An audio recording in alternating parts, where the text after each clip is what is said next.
You've seen it. Every coach flexing graphs on thumbnails yelling, "Science says." Evidence used to be armor. Now, it feels like cosplay. If you felt that shift, you're not alone. But if you haven't yet, you will by the end of the video. Because this is how evidence-based era basically collapsed. Almost overnight. Like you got a claim that lands like a punch, a screenshot that flashes, and you got the PubMed link to make you look credible. And then you got your own credentials. I am Dr. So-and-so, I have worked in the medical field, blah, blah, blah.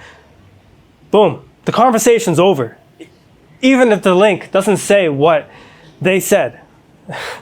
So that's not science, that's stagecraft. And when did lifting become homework? When did we replace sweat with spreadsheets? How many sets you're doing, how many reps you're doing? It's good to have that in mind.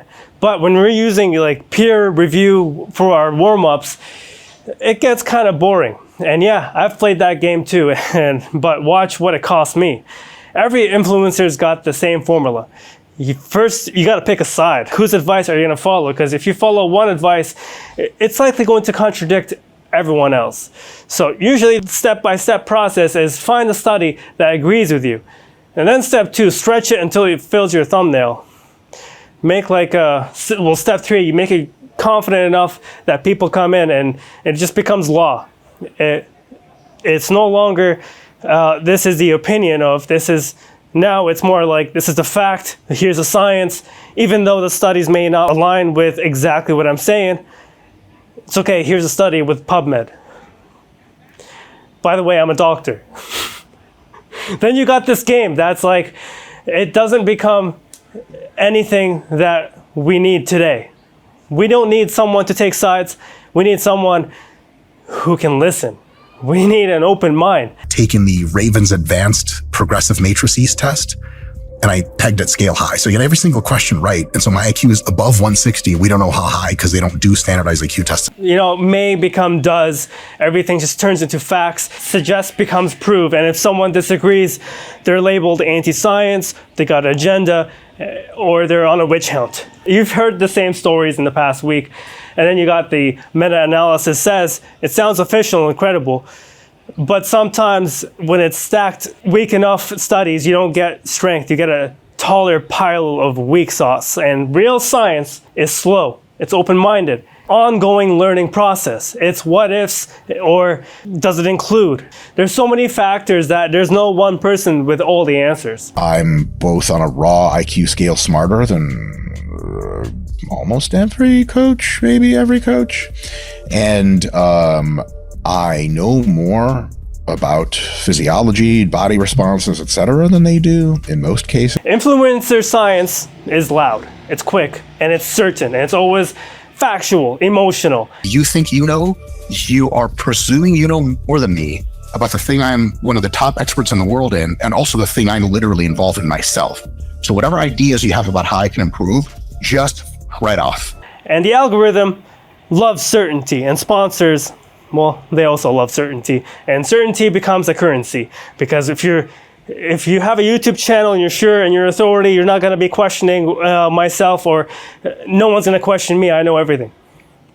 That's not the mindset to have. But meanwhile, we get lifters who get worse at listening to their own bodies, because you finish a set and wonder what a forest plot would say. We traded progressive overload for progressive over-analyzing with special angles, 10 degrees this, and special positions. Like, we traded skin in the game for citations on the screen. That's how the fall happened.